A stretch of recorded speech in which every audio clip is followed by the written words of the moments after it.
भारतामध्ये share market हे पूर्णपणे ढासळलं आहे। याचं एक महत्त्वाचं कारण देखील आता समोर आलं आहे, कारण की भारतीय शेअर बाजारातून विदेशी गुंतवणूकदारांनी मोठ्या प्रमाणात शेअर विक्री करत असून पैसा काढून घेत आहेत। यामध्ये अमेरिका, सिंगापूर, नेदरलँड आणि जपानच्या विदेशी गुंतवणूकदारांनी भारतीय शेअर बाजारातून तब्बल 22,350 कोटी रुपयांची शेअरची विक्री केली आहे। सर्वाधिक विक्री सिंगापूरच्या गुंतवणूकदारांनी केली आहे। सिंगापूरच्या गुंतवणूकदारांनी शेअर बाजारात 11,670 कोटी, डेट मार्केटमधून 7,600 कोटी रुपये काढून घेतले आहेत।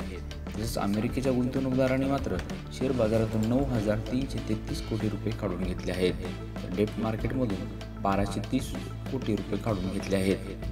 ही आकडेवारी NSDLने जारी केली असून ही आकडे भारताच्या इक्विटी, डेट आणि हायब्रिड इन्स्ट्रुमेंट्समध्ये गुंतवणूक करणाऱ्या टॉप 10 देशाच्या निव्वळ गुंतवणूक दाखवतात।